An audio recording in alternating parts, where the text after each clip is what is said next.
Today's Super Bowl Monday, so not that far away from getting underway. In fact, has it started? Yeah, it started. Okay, so while we're recording, it's playing right now. Yeah. I have a mate who put a $6 bet down. I don't know how many legs it was, and he needs the Kansas City Chiefs to win. He wins $46,000. Fuck, he must be having it. Because I'll read you my ones.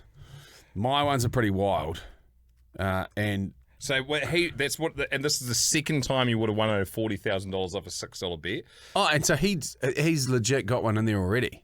I mean, he's won one of these before. Yeah. So he won, and so weirdly with this one, he got paid out $15,000. Oh, fucking one leg's already done, mate. You.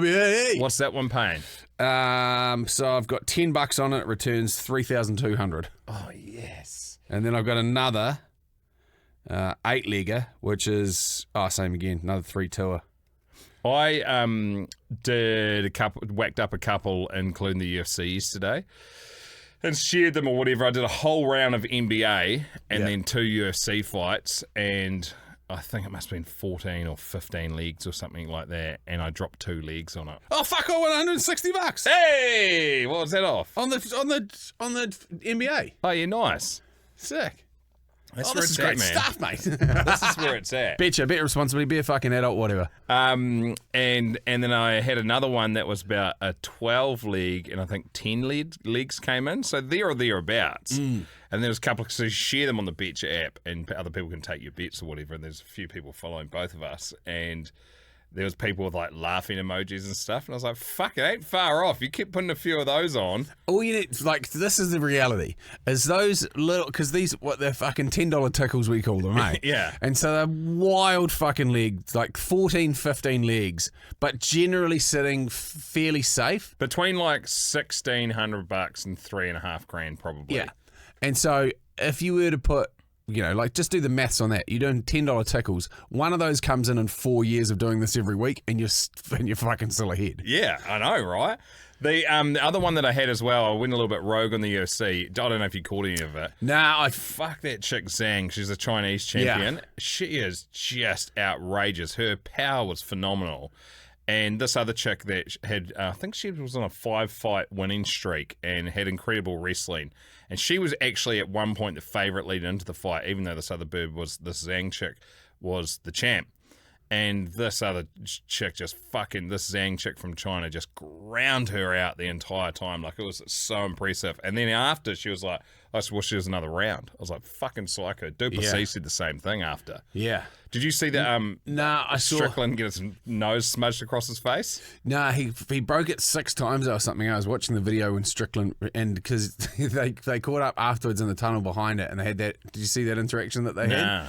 So he's like, oh, I mean, congratulations, champ. And he goes, man, you're an ugly motherfucker beforehand, but when I saw it go across your face, I was like, fuck. And then you tried to straighten it up, but I was wanting to tell you that you'd pushed it too far the other way. So just fucking rattle back and forward. And then he goes, and then you got it back, and I was like, sweet, and hit it again, and it just fucking disappeared again straight up the side of your face. It was pretty gnarly. Like, it was fucking like a downpipe after the fight, eh? Yeah. Because he's got quite a skinny nose. It was just fat all the way up. But yeah, that's pretty funny. He was like rocked, and then he was like trying to straighten it back up, and then he got it finally, and he's trying to dodge punches, and Duplessis coming at him. He's trying to reset his nose, and then he's in the corner after that round, and he's like, fuck, I broke my nose. But then I reset it myself. But he just wasn't busy enough. Duplessis' tank for a big dude is fucking out the gate. Like, he's so deserved of the position he's in. He's just mopping the floor with everyone. His style's so awkward. Yeah. And he does this weird thing that, like, Daniel Cormier was talking about when he was commentating. He does this weird thing where he'll rush, and he closes the distance really easily and quickly, and he'll rush them and throw 3-4 punches and then just stop. Whereas a normal fighter would keep pressing him forward. So then he does that like half the time, and then the other half of the time he'll carry on. So you don't know if he's going to stop or carry on. It must be fucking horrible to fight against. Yeah. He said that he's going to take that fight with Pereira at 205 as well. So he's got one more fight. You get to that's what the point is he got to. You clean up the division. You got to go up a class. Yeah. Or is Pereira coming down? Nah, I think they both get. I think he said. Be good if You know, you because he was 180 something was what he was fighting at, and so he goes, 205. he goes, I'll come down, and he goes, no, and Drickus goes, you stay up, I'll come up to you. Well, I think that should be how it is because Pereira cleaned up everyone in that in the 185. So therefore, if his comfortable weight is 205, it should be Du Plessis' duty to go up. Yeah, because Pereira's more decorated. I reckon that. Yeah, and he said, and Du Plessis even said, he goes, he is easily, pound for pound, the fucking greatest fighter to ever exist, which is why I want it. I goes, he hasn't even been fighting in the UFC that long. Yeah. Like, how many fights has Pereira? He was saying, because he said he basically called him out in the octagon after whatever fight it was. And then he said, I'm keen to fight him. So he pulled him over afterwards and he was walking out and he goes, what did you say in the ring? And his translator goes, did you call him out? And he was like, yeah, I did. And he was like, full respect, but yeah, you're the best. I want to fight the best. And he's like, let's make it happen. You name the weight, you name the date, and I'll be there. And he's like, well, I've got one more fight after this. So he's got one more fight after the Strickland one. He's got another one lined up with someone else. Okay. And then he said after that, he'll go 205 and fight him. This is fucked. 12-2. Yeah. Alex Pereira's cleaned up But who two did divisions. Who did he lose to though? He lost to Izzy once, Let's have a look. and then it must have been like Wild. when Doesn't he even jumped go up. back far enough. It must have been early. Yeah. I can't even see. Oh, yeah, there, and then what? Oh, maybe one was no. It's only showing one loss. Anyway, that's crazy. He can clean up both divisions with 12 fights. He's fucking psychopathic. Just to circle back to because I know everyone loves these stats for Super Bowl today. 1.5 billion chicken wings are going to be consumed across America. That's a lot of chickens that had to die. 750,000 chickens. Which is not that many when you think about it. Yeah, you don't even feel, but there's 300 million. They Yeah, could there's probably fucking heaps. Oh